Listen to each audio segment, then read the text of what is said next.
গতকাল রাতে শেষ হলো ক্লাব বিশ্বকাপ ফাইনাল। এই ক্লাব বিশ্বকাপ ফুটবল ফাইনালে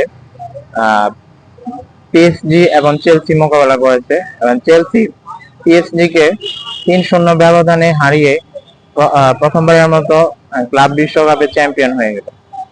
কারণ যে চেলসি দল প্রথমে আন্ডারডগ হিসেবে ক্লাব বিশ্বকাপ খেলতে এসেছিল, তারাই কিনা ফেভারিট এবং চ্যাম্পিয়ন হওয়ার লক্ষ্য নিয়ে খেলা পিএসজি কে হারিয়ে চ্যাম্পিয়ন হয়ে গেল।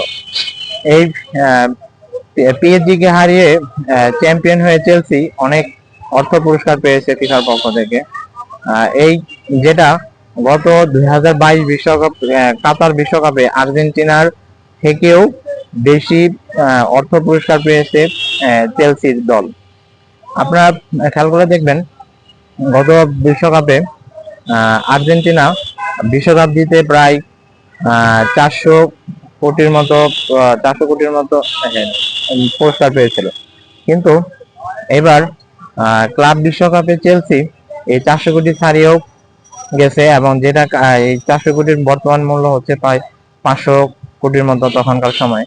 এখন এই প্রায় চেলসি এই ক্লাব বিশ্বকাপ জিতে প্রায় 1000 কোটির উপরে টাকা দিতে নিয়েছে, এবং তারা আরো অন্যান্য আর্থিক পুরস্কার পেয়েছে, অন্য কিছু পুরস্কার পেয়েছে, যেটা এই ক্লাব বিশ্বকাপে প্রথমবারের মতো চেলসি চ্যাম্পিয়ন হয়ে আর্জেন্টিনাকেও পিছনে ফেলে তারা সবচেয়ে বেশি অর্থ পুরস্কার করে জিতে নিল।